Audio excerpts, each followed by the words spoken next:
Pessoal, temos novidades envolvendo o desenho Batman Caped Crusader. Isso porque um dos roteiristas do desenho, o lendário Ed Brubaker, falou num podcast detalhes envolvendo a produção da animação. E o que acabou chamando mais atenção na frase dele é que ele disse que esse pode ser um desenho que vai chocar as pessoas, com algumas pessoas adorando e outras nem tanto, mas que esse deve ser um desenho bem mais noir e, por consequência, violento do Batman. Vamos também comentar bastante sobre alguns roteiristas que estão confirmados no desenho, porque esse desenho, apesar de ter uma parte da equipe do Batman Animated Series, e muitas pessoas estarem falando que é o desenho que o Bruce Timm sempre quis fazer, mesmo assim, não tem informações de que o Paul Dini vai escrever um dos episódios. Será que o Paul Dini vai participar do desenho? E por fim, vamos comentar a bilheteria do Aquaman, o Reino Perdido, que superou mesmo a bilheteria do Flash. Ah, Aquaman, parabéns pro Aquaman, conseguiu quase 300 milhões de dólares. Mas até onde será que vai esse sucesso boca a boca do Aquaman?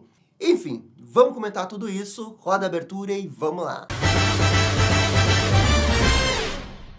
E pessoal, só antes da gente começar o vídeo, já vai deixando aquele bate-like, aquele bate-comentário, que isso ajuda demais aqui o canal. Muito obrigado para todo mundo que faz isso. Beleza, vamos começar falando sobre o Batman Caped Crusader. As novidades do desenho vieram de um podcast que o Ed Brubaker deu uma entrevista, chamado de Comic Book Club. E eu também aqui agradeço a conta do Caio, que me avisou sobre essa entrevista, porque eu nunca teria ficado sabendo sobre isso se não fosse por ele. E bem, o Batman Caped Crusader, ele é um desenho um pouco estranho, porque a gente sabe da existência dele há muito tempo. Eu acho que já tem mais de 2 anos. E desde então, a gente só tem algumas concept arts do desenho. Sabe, não tem nenhuma imagem oficial do desenho. E teve aquela época que o desenho foi cancelado, e por um breve período as pessoas não sabiam se o desenho iria sair ou não. E até nisso o Ed Brubaker fala nessa entrevista, dizendo que ele, como um dos escritores, ele nunca ficou preocupado do desenho ser cancelado ao ponto de não sair, porque o pessoal da produção do desenho informou que o desenho tinha sido cancelado pelo Zaslav, mas que eles também estavam tentando levar o desenho para uma outra casa. E foi no final a Amazon que acabou aceitando o desenho. Ou seja, apesar do Zaslav ter cancelado, o desenho nunca de fato esteve a perigo de não acontecer mesmo. Agora, ninguém vai me convencer que o Zaslav não estava maluco nesse dia. Cara, era uma série animada do Batman e o Zaslav cancelou. Vocês têm noção que é uma animação da Warner que não vai sair no streaming da Warner, vai sair no streaming da Amazon. Uma animação que, em termos de streaming, poderia ser carro-chefe, e eles simplesmente deram de bandeja para a Amazon. Eu nunca vou entender isso. Eu nunca vou entender isso. É uma parada bizarra. Cara, é uma parada bizarra. Eu consigo entender você licenciar parte do seu conteúdo para Netflix, para Amazon. Mas coisas antigas, conteúdo de legado. Um conteúdo novinho em folha de uma IP que você tem. E que é talvez a IP que mais dá dinheiro para Warner. Não faz sentido. Mas fazer o quê? A gente vive num mundo onde o Zaslav cancelou uma série animada do Batman. O cara é muito louco, o cara é muito louco. E bem, a outra coisa que o Brubaker falou é que o desenho é sim visto como um sucessor espiritual do Batman Animated Series. Mas não porque o desenho está no mesmo universo do Batman Animated Series, e sim porque é o traço do Bruce Timm. O Brubaker falou que esse é o desenho que o Bruce Timm queria fazer na década de 90, mas ele não conseguia fazer por causa de limites da censura. Inclusive, o Brubaker disse que tem algumas coisas chocantes acontecendo no desenho, mas ele não quis entrar em detalhes do que pode ser isso. Só que são coisas que as pessoas podem gostar ou não tanto assim. De uma forma geral, ele confirmou que o desenho deve ser bem mais violento, principalmente no aspecto das lutas, porque lá na época do Batman Animated Series, tinha toda uma limitação de como que as lutas tinham que acontecer. O soco animado não podia ser exatamente um soco que encaixava, e por isso, na época, eles precisavam realmente pensar fora da caixa para ter uma cena violenta, mas sem precisar ser necessariamente violenta para os padrões da época. E esse era o famoso dibrar censura, né? E isso eles conseguiam fazer muito bem naquela época. Mas bem, agora eles realmente não estão se preocupando com isso, porque não há limites, não há censura. O Brubaker não chegou a confirmar que esse é um desenho rated R, mas ele disse que não é PG-13. E o Brubaker também confirmou que vai ser um desenho bem mais noir. E eu acho que isso tudo nos leva àquele curta que uma vez o Bruce Timm divulgou na internet, que é o Batman Estranhos Dias, que tem um design parecido, inclusive, com o design do Batman Caped Crusader,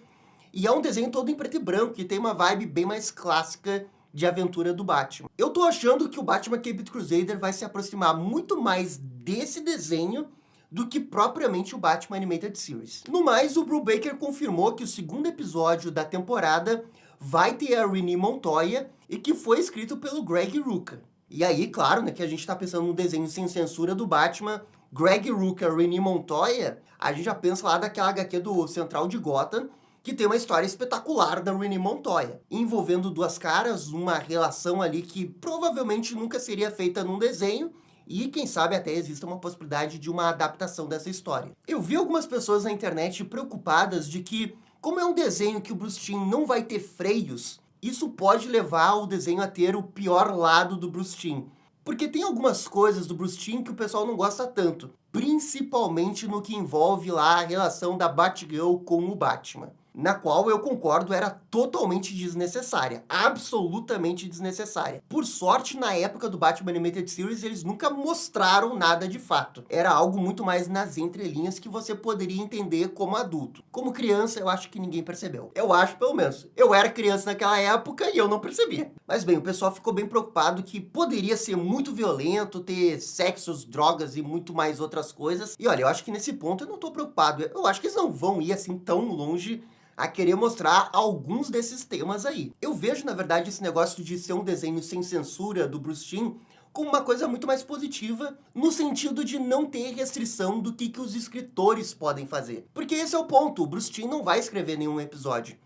Ele está apenas produzindo. É uma produção em cima de um mundo pensado por ele, é verdade. Mas, pô, quem dá a direção de todo o caminho de um episódio é o roteirista. E, claro, todos esses roteiristas devem ter seguido as orientações de ideia de desenho que o próprio Bruce Timm falou. Então é por isso que eu não estou muito preocupado nesse aspecto. Se o Bruce Timm tivesse escrito os 10 episódios, aí eu ia estar preocupado, porque realmente o Bruce Timm não é um grande escritor. Mas não tem como negar que ele, como produtor, ele é excelente. Um exemplo disso é que o próprio Ed Brubaker, quando ficou sabendo desse desenho, ele ligou para o Bruce Timm para saber se ele poderia participar, e o Bruce Timm, sabendo que é o Ed Brubaker, ele deu o cargo de chefe roteirista. Pô, vai dizer que isso não é um cara que sabe produzir um desenho. Ele tem os contatos. Pô, quer queira ou não, o cara tava no melhor desenho do Batman de todos os tempos. E que tá na Warner desde então fazendo 300 projetos de DC todo ano. Olha, sinceramente, não tem por que se preocupar com esse desenho ser violento demais ou ele ir pra um caminho muito polêmico ao ponto de,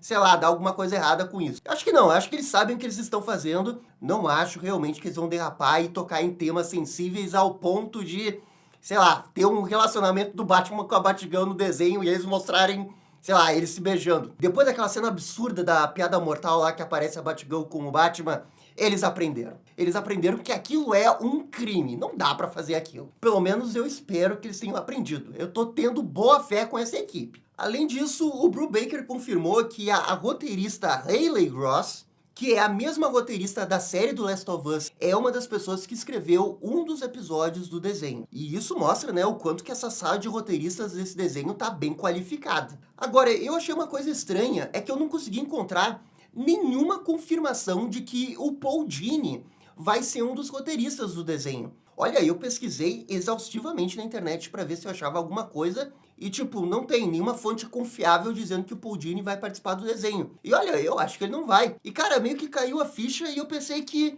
pô, mas é muito estranho isso. O Paul Dini é o responsável direto do Batman Animated Series ser o Batman Animated Series. Se aquele desenho não tivesse Paul Dini, olha, eu não sei se ele seria hoje cultuado como um dos melhores desenhos de todos os tempos. Acho que totalmente isso tem a ver com Paul Dini. E assim, considerando que esse é um desenho de, pô, vamos fazer uma continuação espiritual do Batman Animated Series e você não chama o Paul Dini, é meio estranho, vocês não acham isso? Cara, eu acho muito estranho. Inclusive, eu queria levantar a bola aqui pro segundo tópico que eu queria falar, que era justamente o Paul Dini. Porque teve essa thread aqui no Twitter, né, de uma pessoa chamada Night, que é, na verdade, um texto do Eduardo Rizzo, um grande ilustrador que já teve nas HQs do Batman e da DC, com ele explicando, na opinião dele, por que o Paul Dini é o melhor escritor que já teve na história do Batman. E aí nessa thread a gente tem vários motivos do porquê que o Paul Dini é, como o fato que ele revitalizou o Senhor Frio, criou a Arlequina, escreveu episódios lendários como Quase o Peguei, aquele do julgamento, nas HQs escreveu Batman Guerra ao Crime, fez a HQ da Arlequina que levou ela para a continuidade principal das HQs da DC, fez vários episódios lendários do desenho Batman Brave and the Bold, e especialmente os episódios envolvendo o Batmite. Escreveu o Batman Asilo Arkham, escreveu o Batman Arkham City e várias outras HQs da época da Detective Comics ali nos anos 2000. Enfim, é uma thread bem longa, né, que exemplifica na opinião da pessoa por que o Paul Dini é o melhor escritor que o Batman já teve. E eu também vou dar minha opinião aqui. Ele não é o melhor escritor que o Batman já teve, mas ele é o mais importante dos últimos 30 anos, sem sombra de dúvidas. Ele é o único escritor do Batman que você pode dizer que tem excelentes histórias do Batman em todas as mídias. Cinema com Máscara do Fantasma, animação com Batman Animated Series, Brave and the Bold, jogos com o Arkham Asylum, Arkham City, e as HQs também, que teve ótimas HQs. Principalmente o Guerra ao Crime e toda aquela antologia que ele fez com Alex Ross, que é tudo 10 de 10 lá. E por isso eu acho que o Paul Dini é o mais importante e ele é top 3 escritores do Batman, com toda certeza. Eu só não sei se ele é o melhor, porque dentro da história do Batman já teve Frank Miller e Alan Moore. E individualmente, falando só no talento de escrita, esses são muito melhores que o Paul Dini. Mas em termos de legado, não tem outra pessoa viva com o legado do Paul Dini. O outro escritor vivo era o Dennis O'Neil, que recentemente faleceu. E na real, pelo menos na minha opinião, claro, os 3 escritores mais importantes que o Batman já teve é o Bill Finger, Dennis O'Neil e o Paul Dini. Eles não são necessariamente os melhores, mas eles são os mais importantes e os que tiveram o maior legado pro Batman. Não consigo pensar outro escritor aqui na minha cabeça que chegue na importância que esses caras tiveram. Você pode argumentar que o Frank Miller escreveu o Ano 1, Cavaleiro das Trevas, você pode argumentar que teve os escritores dos filmes, das séries, mas eu acho que ninguém vai ter, assim, ó, o conjunto da obra tanto como ele. E o Dennis O'Neil, por ter escrito lá o Batman no finalzinho da década de 60, na década de 70, e ter sido editor do Batman por muito tempo também. Se você tirar essas 3 pessoas, não existe o Batman moderno. Talvez o Batman ia ser um outro personagem completamente diferente, duvido que ia ser tão popular, e eu acho que muito se deve a eles. E é exatamente por causa disso que eu acho muito estranho o Paul Dini não estar nesse desenho. Talvez ele tenha recebido o convite, a gente não saiba, e ele optou em não escrever nada, mas, pô, se ele não recebeu um convite para participar de um episódiozinho, é insultante com a história dele. Ainda mais porque a gente tá falando de um produtor que esteve lá nos anos 90 com ele. A gente não tá falando de uma outra equipe completamente diferente que quer chamar o Paul Dini porque gosta do Paul Dini. Não, a gente tá falando do cara que tava com ele lá nos anos 90. Eu não sei. Assim, eu não sei. Eu sinto que tem algum motivo do Paul Dini não participar muito dos projetos hoje envolvendo DC. Talvez o Paul Dini esteja rico, né, só com os royalties da Arlequina e ele nem precise mais trabalhar.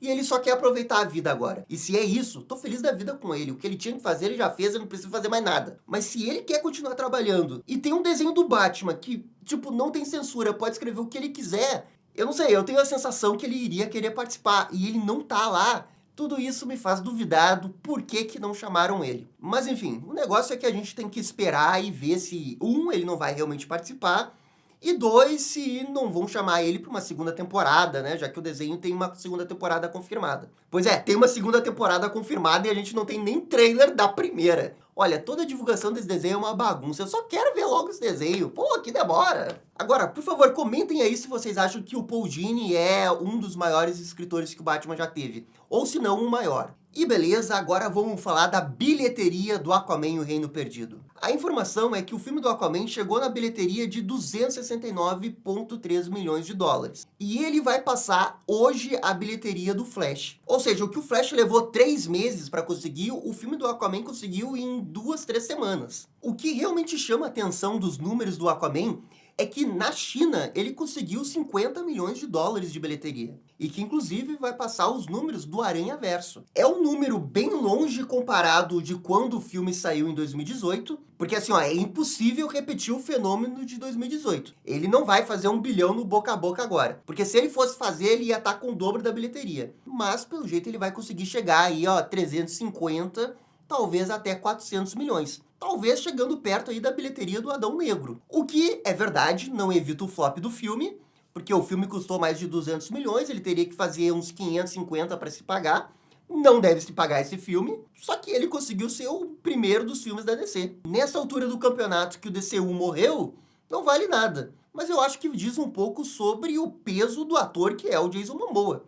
Apesar de eu não ter gostado do Jason Momoa no filme, é inegável que ele é o carisma puro e ele chama. Ele chama a galera, principalmente na China. A China ama Jason Momoa. Também tem uma outra coisa que eu acho que vale a pena comentar nesses números, é que essa janela de dezembro acabou se saindo melhor do que encomenda.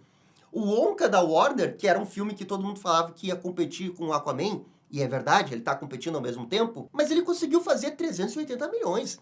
Não foi, assim, uma coisa absurdamente ruim. Não, se deu bem. É um filme que teve boca a boca, e ele foi ganhando bilheteria e conseguiu 380 milhões. Talvez o Aquaman também consiga fazer a mesma coisa que o Wonka, e consiga um efeito boca a boca, tal qual o Aquaman de 2018. Considerando que a Warner tava só pra ver o quanto que esse filme ia dar pra reduzir o prejuízo, eu acho que ela vai sair até que contente com essa situação. E para futuros filmes da DC, ou talvez até outros blockbusters, os filmes de dezembro até ganhem uma certa relevância. É claro que nem todo mundo quer lançar filme em dezembro por causa do Avatar, e nesse ano porque tem Sonic 3 e ninguém quer competir com Sonic 3, o Avatar, é melhor você mudar de data com Sonic 3, vem o poderoso chefão dos videogames aí. Mas dezembro é uma data que vem dando bons números, principalmente no boca a boca. Começa nem tanto, e aí quando você vê, o negócio explode, porque fica o verão todo, o inverno todo lá. E quem sabe aí depois do Aquaman não tentem fazer isso com outro filme da DC. Enfim, esse mini sucesso do Aquaman não muda nada, porque ainda é um flop, mas eu acho que pelo menos dá pra dizer que não é um flopzão. É um flop, e se continuar nesse ritmo, talvez seja um flopzinho. Mas tá aí, não foi tão mal como o pessoal achava que poderia ter ido. E essas são as novidades da DC, galera. Por favor, comentem aqui embaixo. E no mais, é isso daí, muito obrigado e dá-lhe DC. E esse foi o vídeo discutindo sobre a questão do Batman Caped Crusader. E aí, gostaram? Não gostaram? Deixem suas opiniões nos comentários. E se curtiram o vídeo, deixe aquele joinha e inscreva-se no canal para ficar sabendo absolutamente tudo sobre Batman.